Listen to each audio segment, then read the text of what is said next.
There's a body in the dust. Not just any body, the greatest warrior who ever lived. Invincible, unstoppable. The man who made armies tremble at the sound of his name. Achilles, an arrow in his heel. That's all it took. One arrow, one vulnerable spot, one moment of fate catching up. But here's what. They don't tell you about Achilles. He knew it was coming. He chose it. He walked toward his death with his eyes wide open, trading a long-forgotten life for a short, immortal one.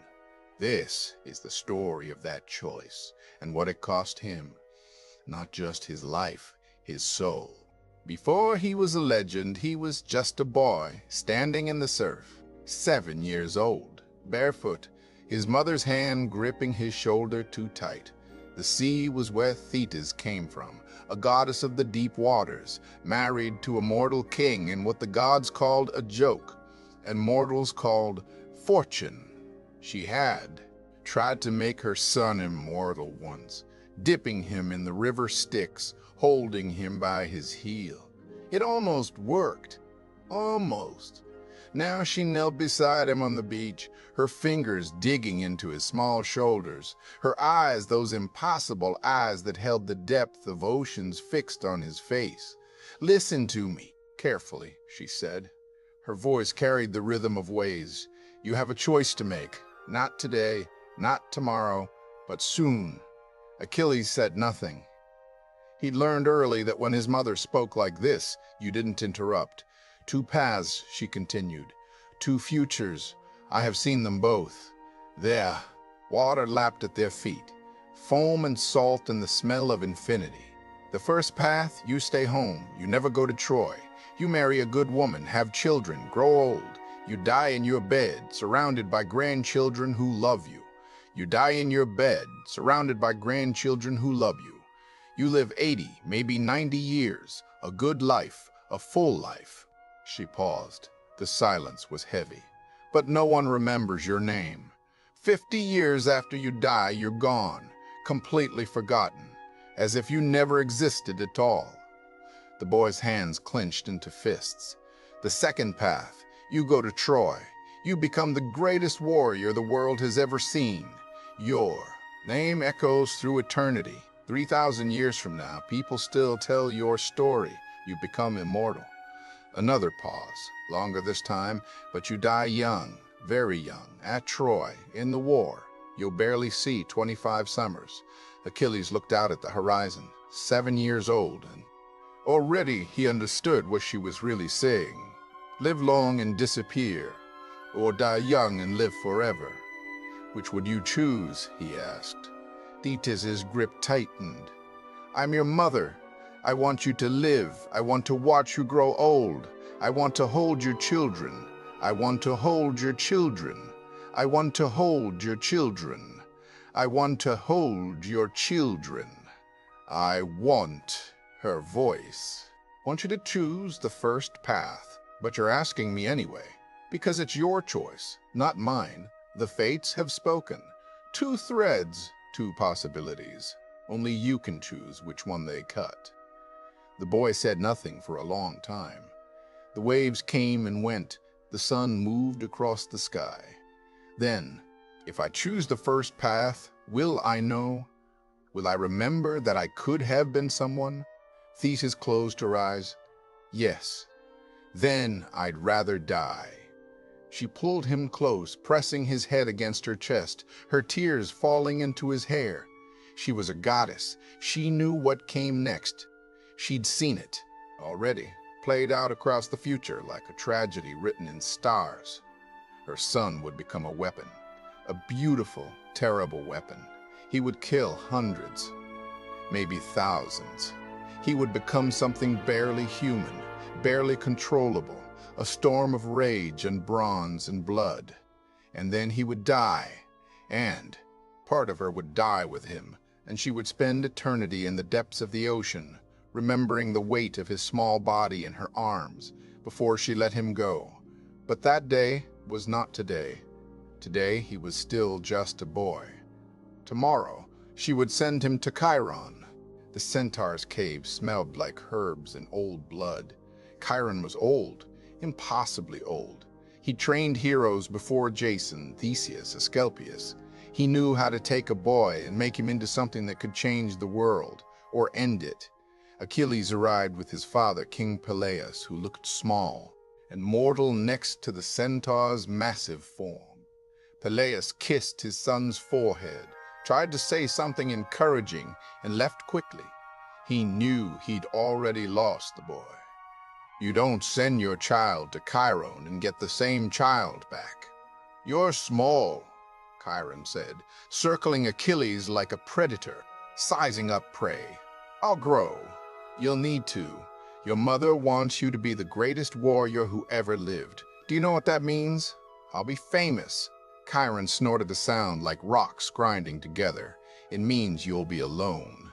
It means other warriors will fear you, even on your own. Sighed.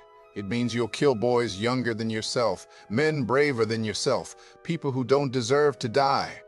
It means you'll become something that can't fit back into the normal world.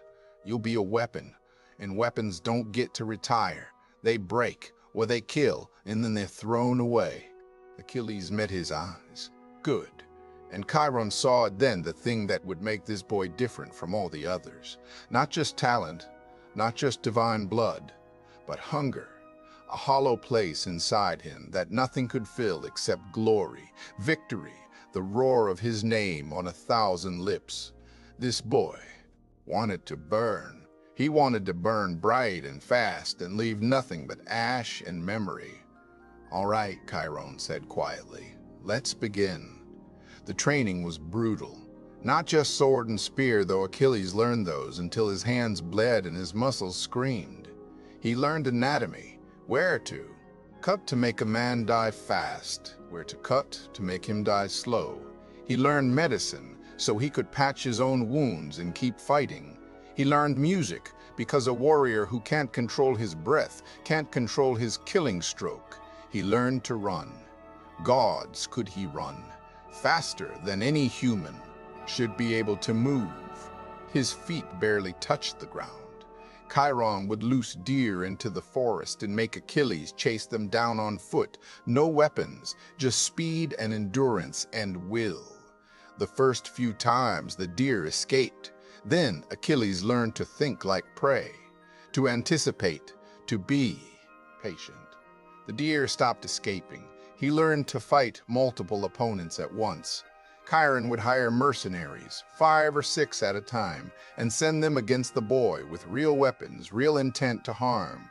Achilles collected scars like other boys collected stones, a slash across his ribs, a stab wound in his thigh, a broken nose that healed crooked and made him somehow more beautiful, more dangerous. He learned that fear was a weapon, that if you move fast enough, hard enough, with enough violence, your opponent's courage would break before their body did. He learned that killing wasn't hard. It was easy, too easy. That was the thing they didn't tell you. In the stories, taking a life was this momentous, difficult thing. In reality, it was just mechanics. Edge meets flesh, pressure, separation, the light going out of someone's eyes. What was hard was living with it after. But Achilles was learning not to think about after, only during, only the moment of the blade, the perfection of the strike, the savage joy of victory. Chiron watched him become what his mother feared and what the world needed. A weapon, perfect, deadly, beautiful, and utterly, completely alone. On his last day with Chiron, at 17 years old, the centaur gave him a spear. Not just any spear. Ash wood from Mount Pelion, gifted by the gods themselves, weighted perfectly for Achilles' hand, capable of piercing any armor ever forged. You're ready, Chiron said. More than ready. You're the best I've ever trained. Achilles hefted the spear. It felt like an extension of his arm, like it had always been there, just waiting for him to pick it up. Will it be enough? He asked. At Troy, Chiron's expression was unreadable. The question isn't whether it's enough. The question is whether. You can stop, When the killing starts, when you feel that rush, that perfect clarity of combat, can you pull yourself back? Can you remember that the men you're killing have mothers, fathers, children?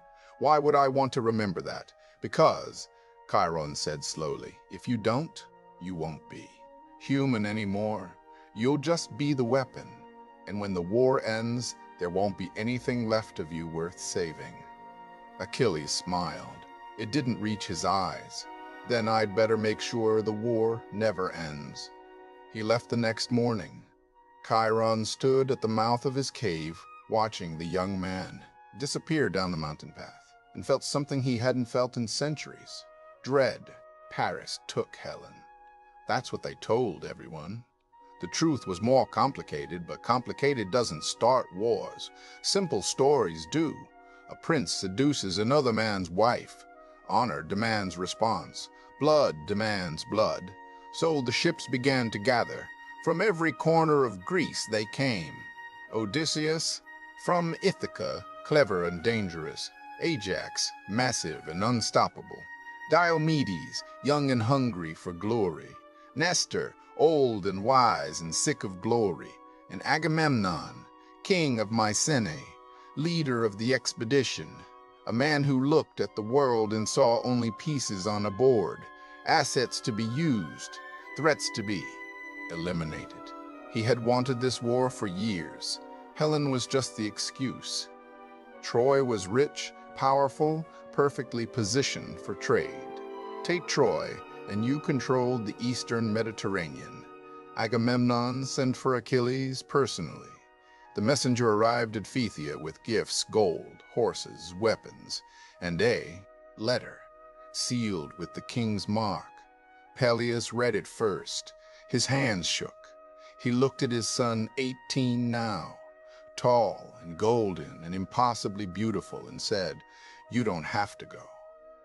"Yes, I do. The prophecy, I know what the prophecy says." "Then why?" "Because I'm not going to spend my life wondering. I'm not going to grow old and tell my grandchildren stories about the war I didn't fight in.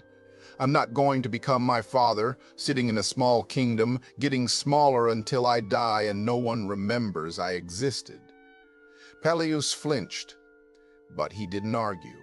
What could he say? That comfort was better than glory? That life was better than legend? His son had already made the choice. He'd made it when he was 7 years old, standing in the surf, his mother's tears in his hair. "Take Patroclus with you," Peleus said quietly. Patroclus, the other boy in the palace, older than Achilles. By 2 years, exiled from his own home after accidentally killing a friend in a wrestling match. He'd come to Phthia broken, guilty, half dead from grief. Peleus had taken him in. Achilles had made him whole again. They were inseparable. Not lovers, not quite, though some whispered it. Something deeper than that. Something that didn't have a name.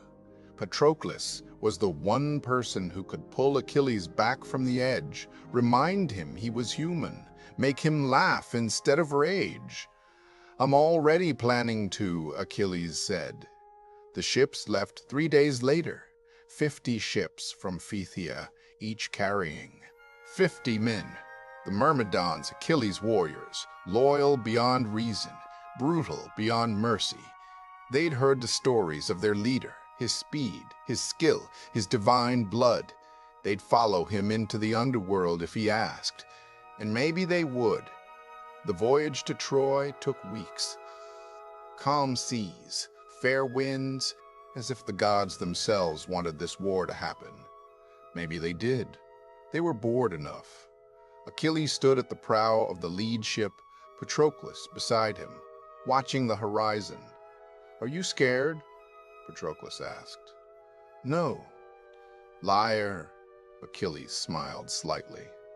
Patroclus was the only one who could call him that. "All right, yes, a little. Of dying, of not being good enough, of getting there and finding out I'm just ordinary. You're not ordinary." "We'll see." They reached Troy on a morning thick with fog. The city rose from the mist like something out of a dream. Massive walls, towers, reaching toward the sky, gates of bronze that had never been breached. Beautiful, ancient, impossible. Achilles looked at it and felt something stir in his chest. Not fear, not exactly, recognition. As if the city had been waiting for him, and he'd been waiting for it, and now they were finally going to meet. The Greeks made camp on the beach. Agamemnon's tent at the center, largest and most elaborate, a king's tent. The other leaders arranged around him in descending order of importance. Achilles set up his camp at the edge, closest to the sea, furthest from the politics. That night, Agamemnon called a council. All the leaders gathered in his tent: Odysseus, Ajax, Diomedes, Nestor, Menelaus, Helen's husband, the cuckold king, looking lost and angry, and Achilles. Agamemnon sat on a throne. He'd actually brought a throne, and looked them over like a general surveying his weapons. "Troy won't fall easily," he said. "The walls are too strong. We'll have to draw them out, fight them in the open, break their army before we can break their city. This won't be quick. It could take years. Then we better be thorough," Achilles said. Every eye in the tent turned to him. He was the youngest there by a decade. Most of them resented him, his youth, his beauty, his reputation that outstripped any actual deeds. "Do you have something to add?" Agamemnon's voice was cold. "Only that if we're going to be here for years, we should make an example early. Show Troy what happens when they resist. Hit their allies first, the outlying towns, raid them, burn them, take everything. Make Troy watch their friends die and know they're next." Silence. Then Odysseus laughed a short, sharp bark. "The boy has a point. The boy," Agamemnon said slowly, "should remember who leads this army." Achilles met his eyes. "I remember. Do you remember who's going to win this war for you?" The tent went very, very quiet. Agamemnon's face darkened. "You think highly of yourself. I think accurately. You brought me here because you need me. Every man in this tent knows it. I'm the one who's going to kill Hector.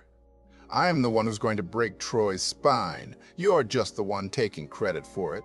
He should have been killed for that, struck down for insubordination. But Agamemnon didn't move, because Achilles was right. He was necessary. You don't punish your best weapon just because it has an edge. We raid at dawn," Agamemnon said finally, his voice tight. "The town of Lyrnessus. Burn it. Take everything. Show Troy we're serious." The council disbanded. Achilles walked out into the night, Patroclus following. "You shouldn't antagonize him," Patroclus said quietly. "Why not? He's arrogant. Stupid. He thinks leadership is the same as command, that people follow him because he wears a crown. He is the High King, and I'm the greatest warrior in Greece. We'll see which matters more." Patroclus said nothing. He'd learned not to argue when Achilles got like this, all edges and arrogance and barely controlled violence. It would pass. It always did. But standing there, listening to the waves crash against the shore, Patroclus felt something like fear creep into his chest. Not fear of the war, not fear of dying, fear of what Achilles might become. Lyrnessus died at dawn. The Myrmidons hit it like a storm. No warning, no mercy, just sudden, overwhelming violence. Achilles led the charge, his bronze armor catching the first light, his spear moving faster than thought. The town's defenders tried to form a line. Achilles broke it in seconds. His spear punched their shields, armor, flesh. Men fell around him like wheat before a scythe. He moved like nothing human, faster, smoother, as if the battle bent around him, as if violence itself recognized its master. A warrior came at him from the left. Achilles spun, too fast to track, and drove. His spear through the man's throat, yanked it out. Blood sprayed across his face. He didn't even blink. Another warrior, another death, then three at once, surrounding him, thinking numbers would help. They were wrong. Achilles killed the first one with a rising strike that opened him from hip to shoulder. The second with a reverse thrust that pierced his eye. The third tried to run. Achilles threw his spear across 30 feet of space and pinned the man to a door. He walked over, pulled the spear free, and kept killing. The Myrmidons followed their leader's example. No prisoners, no mercy, just efficiency. They swept through the town like plague, leaving only corpses and flames. By midday, it was over. Lyrnessus burned. The smoke rose black and thick, visible for miles. A message to Troy: this is coming for you. Achilles stood in the town square, covered in blood that wasn't his, breathing hard not from exhaustion but from something else, a feeling he couldn't name. Satisfaction, maybe, or hunger. The killing should have filled the hollow place inside him. It hadn't. It had only made it deeper. Patroclus found him there, standing alone amid the carnage. "We need to go," Patroclus said quietly. "Agamemnon wants to see the spoils." "Spoils," Achilles repeated. The word tasted like ash. They gathered what was valuable: gold, weapons, food, women.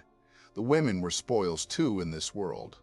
Property, prizes. It made Achilles sick, but he didn't stop it. You didn't. Question the rules of war. Not if you wanted to be part of it. One woman caught his eye. She stood apart from the others, her chin raised, her eyes defiant despite her situation. Blood on her dress, her husband's blood, maybe, or her father's. He'd killed so many. He couldn't remember which. "What's your name?" he asked. "Breezes. You were nobility here?" "I was a priestess." "Not anymore." She met his eyes. "Are you going to kill me too?" He should have said yes, or just done it. But something in her gaze stopped him, a recognition, maybe. She looked at him the same way he looked at himself, in polished bronze, like she was seeing a weapon pretending to be a person. "No," he said finally. "You'll come with me, work in my camp. You'll be treated fairly." Fairly. She almost laughed. "You burned my city, killed my husband, and now you're taking me as a slave. But fairly. I'm trying to be human." She tilted her head. Too late for that. She walked away. Achilles led her, because she was right, and they both knew it. They brought the spoils back to camp. Agamemnon took the largest share that was his right as High King.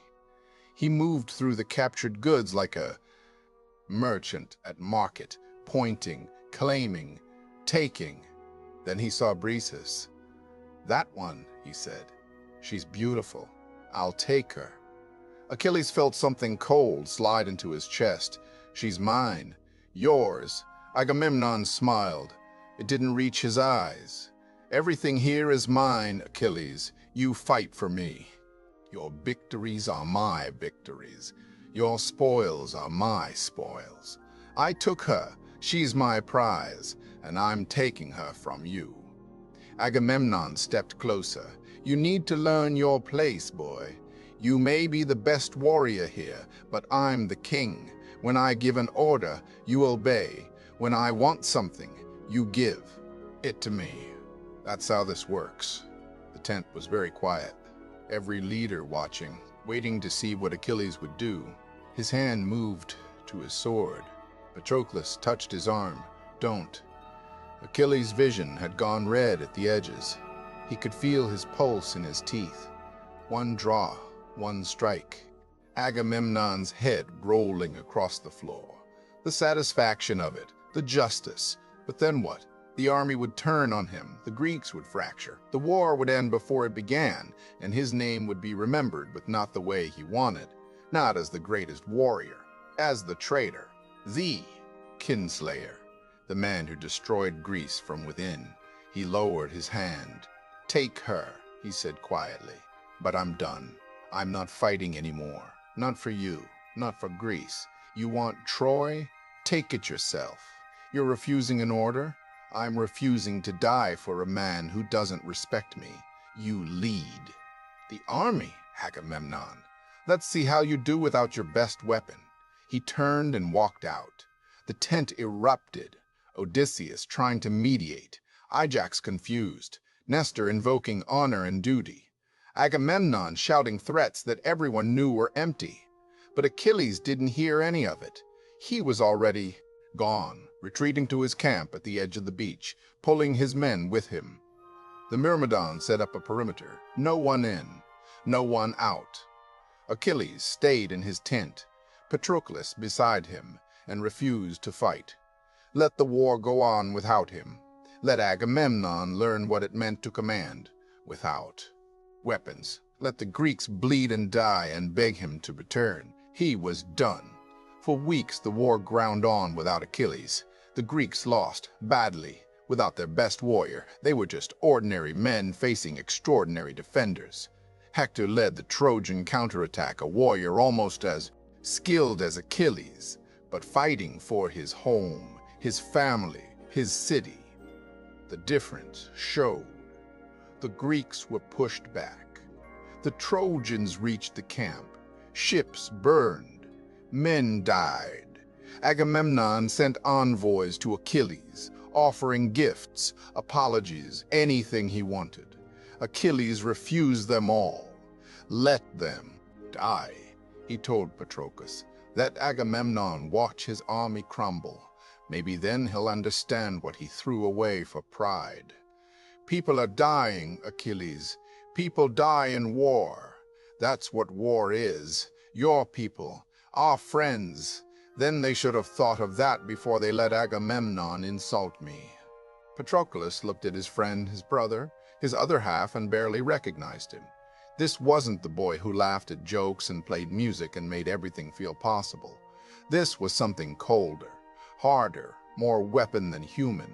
Chiron had been right. The war hadn't even really started, and Achilles was already losing himself. The question was, could he be brought back, or was he already too far gone? Patroclus had met Achilles when they were both 10 years old. Patroclus had just killed his friend in an accident during wrestling, a push that went too far, a head-hitting stone at the wrong angle. He'd arrived at Phthia, covered in guilt and grief, barely speaking, waiting to die because part of him wanted to. Achilles had found him in the courtyard, sitting alone. "You're the exile," Achilles said. Patroclus said nothing. "They say you killed someone. It was an accident. Do you wish you could take it back?" Every moment. Achilles sat beside him. "My mother says I'm going to kill hundreds of people, maybe thousands. She says it's my fate, that I'm going to be the greatest warrior who ever lived." That sounds terrible. It does, doesn't it? Achilles smiled. Want to be friends anyway? It was that simple, that pure. Two broken boys finding each other and deciding to be less broken together. They grew up side by side. Patroclus was never as fast, never as strong, never as gifted. But he was steady, patient. He could calm Achilles when the rage came. He could remind him why they were fighting, not for glory, not for pride, but because the world needed someone strong, enough to stand between chaos and order. At Troy, Patroclus had become Achilles' anchor, the only person who could reach him when he disappeared into himself, into the hollow place where nothing mattered except violence and victory. But now, Achilles wouldn't listen. The insult from Agamemnon had cut too deep, and Patroclus watched his friend retreat further and further into cold fury. They sat in Achilles' tent, listening to the sounds of battle, Greeks dying, the camp burning. "You'll have to go back," Patroclus said. "No, they need you. They should have thought of that before." "Achilles," I said no. Achilles slammed his hand against the table. "I'm tired of everyone expecting me to save them. I'm tired of being used. I'm tired of being treated like a tool when I'm useful and discarded when I'm not. Let them handle it themselves. Then let me go." Achilles froze. "What? Let me go? In your place? I'll wear your armor." From a distance, the Trojans won't know the difference. They'll think you've returned. It might be enough to turn the tide. No. Why not? Because you'll die, Patroclus. You're a good fighter, but you're not. No. Why not? Because you'll die, Patroclus. You're a good fighter, but you're not you. Patroclus smiled. Sadly, I know, but someone has to do something. If you won't go, then let me. I won't let you die for my pride. It's not your pride, it's survival. If the Greeks lose, the Trojans will kill everyone in this camp, including us. Including us. Patroclus took Achilles' face in his hands. Please, let me help. Achilles closed his eyes. Every instinct screamed no. But Patroclus was right. The Greeks were losing. The ships were burning. Soon there'd be nowhere left to retreat to. Only to the ships, he said finally. You push them back to the walls. Then you stop. You don't chase them. You don't try to breach the gates. You just push them back, and then you come home. Understand? I understand. Promise me, Patroclus, on everything we've been to each other. Promise you'll come back. Patroclus smiled. I promise. You'll come back. Patroclus smiled. I promise. He was lying. They both knew it. But sometimes you need to lie to the people you love. Patroclus put on Achilles' armor. The bronze plate was too big for him, but it fit well enough. The helmet with its horsehair plume, the shin guards, the famous shield with its elaborate designs, the spear, ash wood from Mount Pelion, perfectly balanced, impossibly heavy. He looked like Achilles. From a distance, in the chaos of battle, he could pass. Remember, Achilles said, to the ships, no further. To the ships, Patroclus repeated. They embraced. Achilles held on too long, his fingers digging into Patroclus' shoulders as if he could keep him there by force of will alone. Then Patroclus pulled away, gathered the Myrmidons, and led them into battle. The Trojans saw the armor and panicked. Achilles had returned, the invincible, the unstoppable, death incarnate. They broke. They ran. Patroclus pressed the advantage, driving them back across the plain, back toward the city walls. The Myrmidons followed, shouting their leader's name, thinking he'd come back to save them.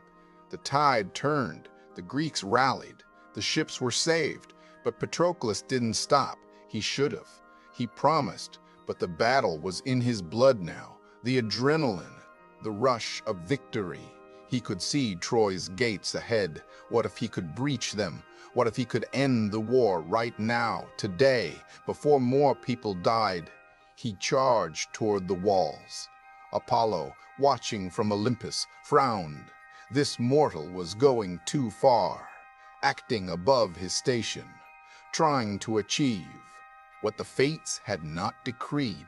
The god descended in a shadow, invisible to mortal eyes. He struck Patroclus from behind, not with divine power, but with confusion. Patroclus stumbled. The helmet fell from his head, and Hector saw his face. Not Achilles, someone else, a substitute, a fake. Hector's spear took Patroclus in the chest, bronze through flesh, through heart, through hope. Patroclus fell. The armor rang against stone.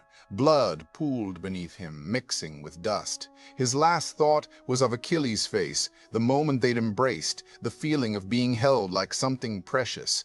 I'm sorry, he thought. I'm so sorry. Then the light left his eyes. Taf! They brought the news to Achilles at sunset. He was sitting by the water watching the waves when Antilochus ran up, gasping, tears on his face. Patroclus Antilochus couldn't finish, didn't need to. Achilles knew.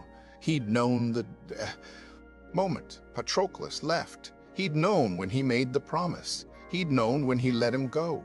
Some part of him, the part that could see futures, had watched this moment approach like a storm on the horizon. But knowing didn't make it hurt less. Achilles didn't scream, didn't rage, didn't move. He just move. He just sat there, staring at the water, as something inside him broke. Not loudly, quietly, like ice cracking in spring. When he finally spoke, his voice was soft, gentle, almost. Who cued him? Hector. Good. Achilles stood. Go to Agamemnon. Hector. Good. Achilles stood. Go to Agamemnon. Tell him I'm going to kill every Trojan I see until I find Hector. And then I'm going to kill Hector. And then I'm going to desecrate his corpse so thoroughly that the gods themselves will weep. Achilles, go. Antilochus ran. Achilles walked back to his tent, looked at Patroclus's things, his clothes, his weapons, his woes. Lyre. All the small pieces of a life cut short. He picked up the lyre, plucked a single string. The note hung in the air, lonely and lost. Then he smashed it against the ground. The rage didn't come all at once. It built slowly, carefully, like a fire being fed piece by piece. By morning, it would be an inferno.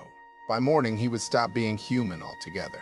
They brought him new armor at dawn. His mother had commissioned it from Hephaestus himself, the smith god. Armor fit for the end of the world. It shone like captured starlight, every surface etched with scenes of cosmic significance, cities at war, cities at peace, the whole arc of human civilization rendered in gold and bronze. Achilles put it on without looking at it, without caring.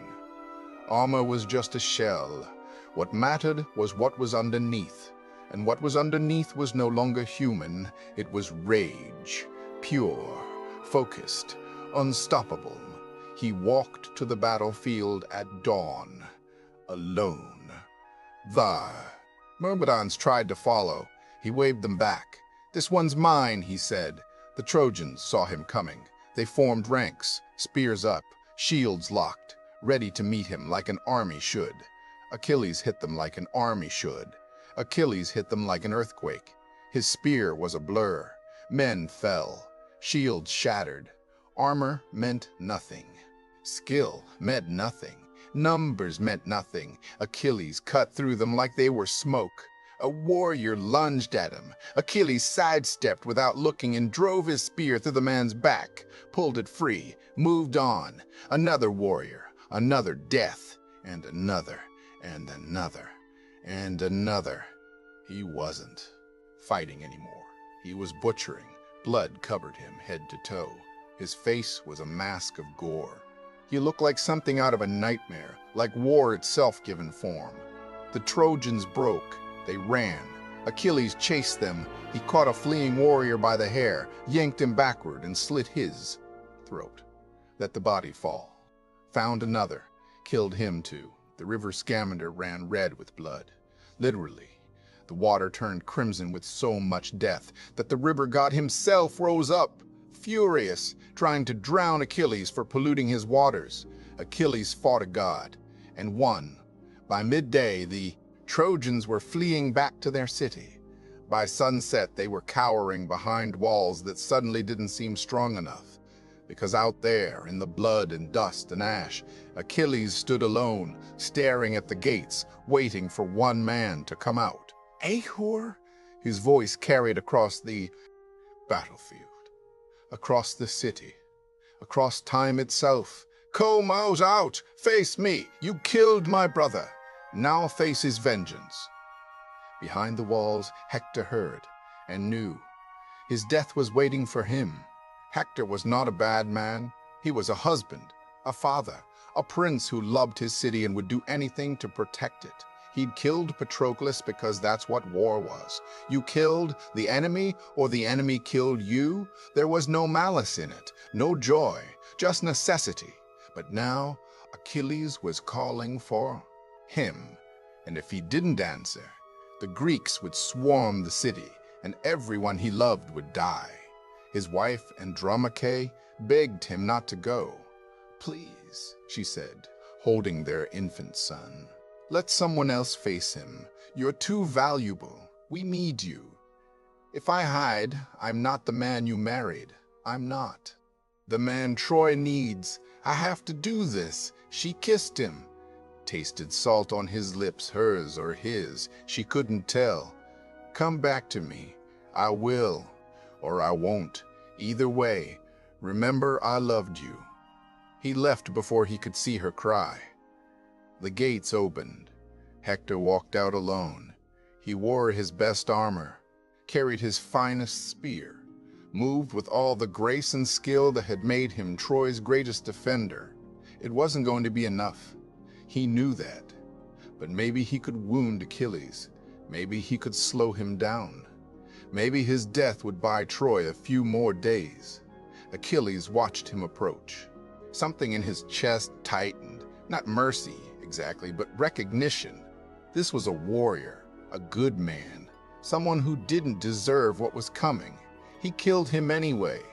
The duel was shorter than the legends say. Hector threw his spear. Achilles dodged. Hector drew his spear. Achilles dodged. Hector drew his sword. Achilles didn't bother. He just charged forward, faster than any human could move, and drove his spear through the gap between Hector's helmet and breastplate. The bronze punched through throat, through spine. Hector fell. He tried to speak, couldn't. Blood filled his mouth. His eyes found Achilles' face. Please, he managed, let them bury me. Let my family have my body. Achilles looked down at him, at the man who'd killed Patroclus, who'd taken away the only person who made him feel human. No.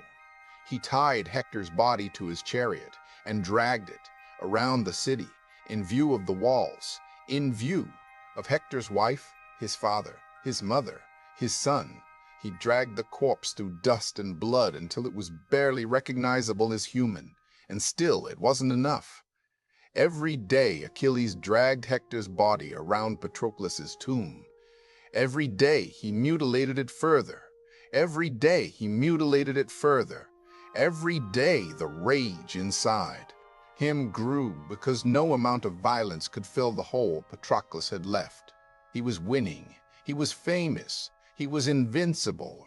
He had never been more miserable in his life. On the 12th day, an old man came to Achilles' tent at night. Priam, king of Troy, father of Hector. He'd snuck through the Greek camp in disguise, risking everything because he needed to see his son's body, needed to bury him properly. He entered the tent. Achilles was sitting beside Patroclus, armor, not moving, barely breathing.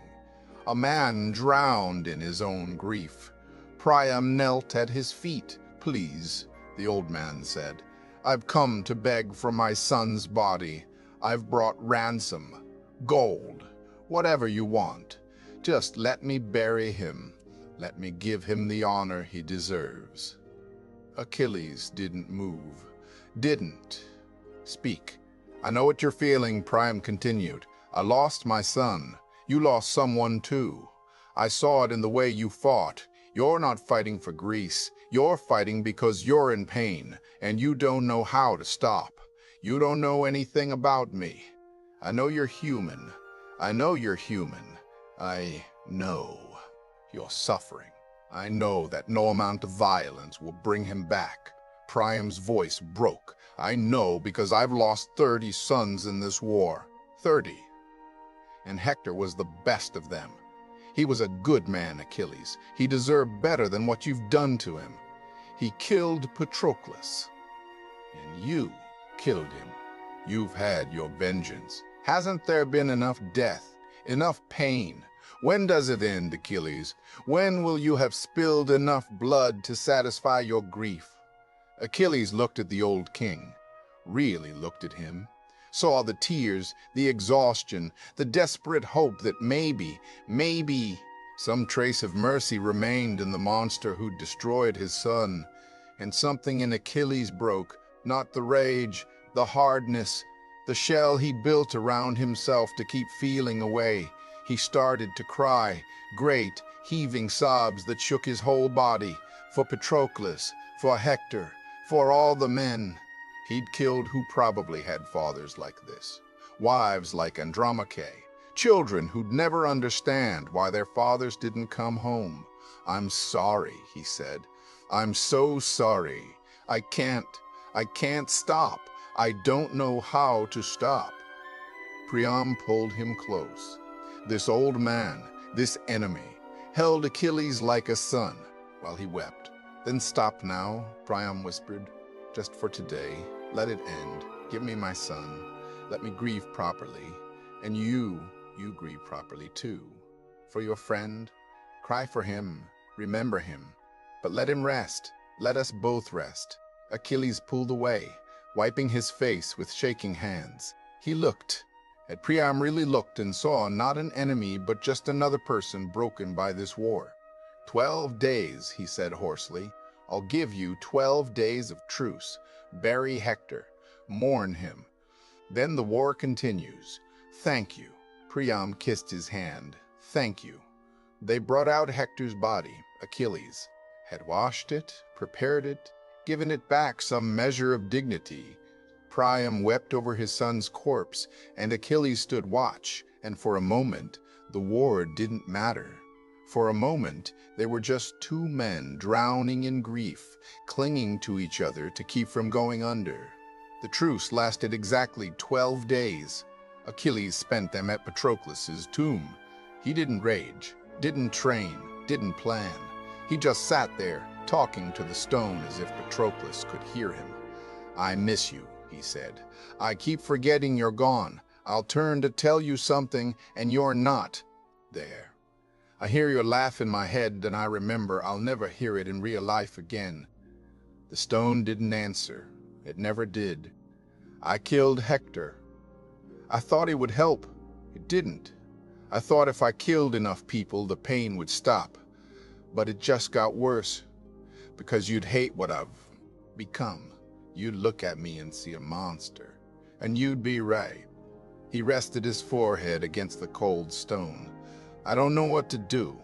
I don't know how to keep living without you. You were the only person who made me want to be better. And now you're gone. And I'm just this. Just rage and emptiness and waiting to die." A hand touched his shoulder. Achilles spun, weapon drawn. His mother stood there. Thetis, come from the depths of the sea to see her son one last time. "It's close," she said quietly. "Your death. I can feel it in the fates weaving. Days, maybe less. Good. Don't say that. Why not? I chose this, mother. Short life, eternal glory. I got what I wanted." "Did you?" She cupped his face. "You're miserable. You've lost everyone you loved. You've become the weapon I feared you'd become. Was it worth it?" Achilles thought about that. About glory. About fame. About his name being remembered for 3,000 years. About the cost of it all. "Ask me again in 3,000 years," he said. Thetis pulled him close. "I'm sorry. I'm so sorry I gave you that choice. I should have just lied. Should have just lied. Should have told you there was only one path, the long, quiet one, and never mentioned the other. You'd have lived. You'd have been happy. You'd have been forgotten, and spent every day wondering if there was more to life than comfort. Is this more?" Achilles looked at her. "Yes, it hurts. Gods, it hurts. But yes, this is more. I've lived more in these few years than most people live in their entire lives. I've felt everything, done everything, become everything. And when I die, I'll know that my life mattered. That I changed things. That I existed loudly enough that the universe had to notice. And that's enough." He smiled. It was sad and tired. And true, it has to be. She stayed with him until dawn. Then she kissed his forehead and walked back into the sea, and Achilles knew he'd never see her again. He was fine with that. He was ready. Paris killed him. Not in glorious combat, not in an epic duel. Paris beautiful, cowardly Paris, who'd started this whole war, shot him from the walls with an arrow. Apollo guided it. That's what the stories say. The god wanted Achilles dead, so he made sure the arrow found the one spot on Achilles' body that was vulnerable, his heel, where his mother had held him when she dipped him in the Styx. The one place the immortal water hadn't touched. The arrow struck. Achilles fell. He didn't die instantly. It took hours. Poison spreading slowly through his body, shutting down one system at a time. His legs stopped working first, then his arms. Then his breath grew shallow. Odysseus and Ajax found him lying in the dust, the arrow still lodged in his heel, blood pooling around him. "Get it out," Achilles gasped. "It's poisoned. If we pull it out, you'll die faster." "I'm already dying. I want to see the wound." They pulled the arrow free. Blood welled up dark and thick.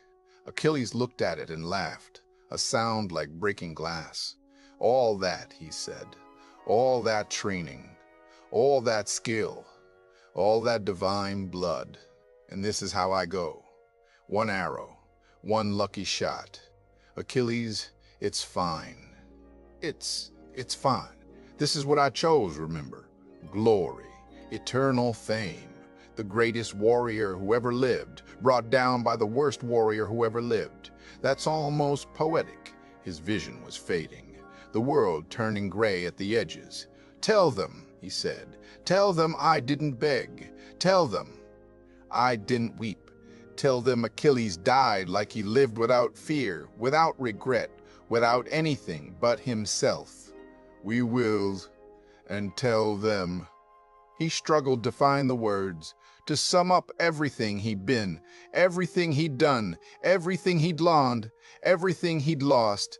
Tell them it was worth it, even if it wasn't. Tell them anyway. Odysseus gripped his hand. "We'll tell them." Achilles smiled. "Patroclus," he whispered, "I'm coming." Then the light left his eyes, and the greatest warrior in the world became just another corpse on the plains of Troy. They burned his body on a pyre so massive you could see the smoke from Troy's highest tower. The Myrmidons wept. The Greeks mourned.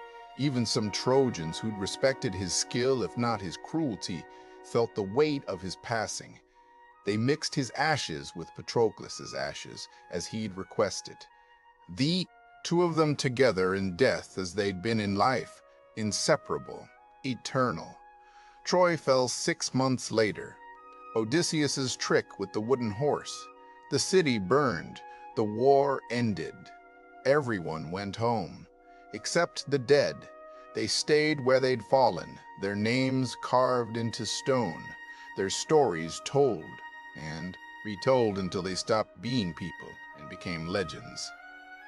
So what do we make of Achilles? He chose glory over life, fame over happiness. He became everything he wanted to be, the greatest warrior in history, the unstoppable force, the name that echoes through eternity. And he was miserable. He lost everyone he loved. He became a monster. He died young, alone, killed by a coward's arrow. Everything his mother feared came true. But 3,000 years later, we still tell his story. We still know his story. We still know his name.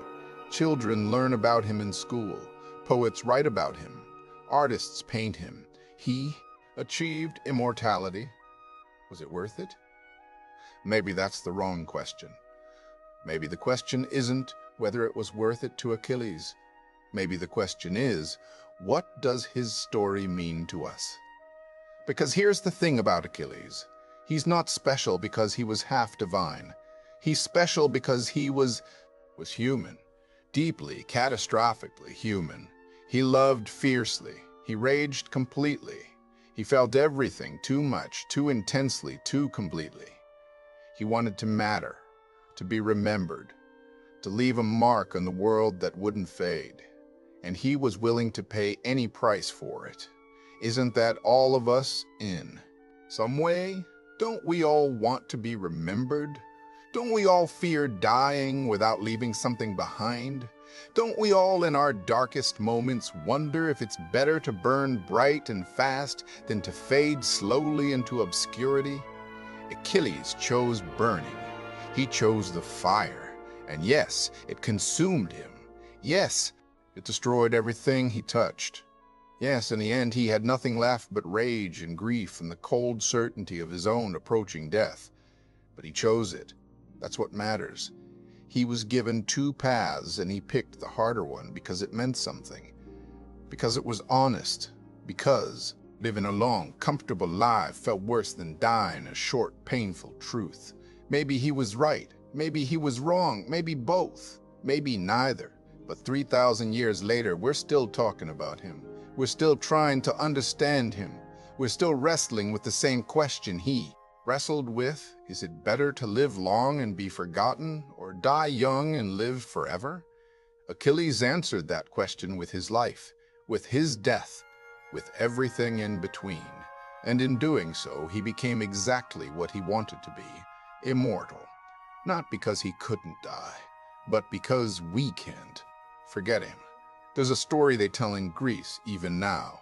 On certain nights, when the wind blows just right across the plains of Troy, you can hear two voices, two men, laughing and talking and existing together the way they never got to in life.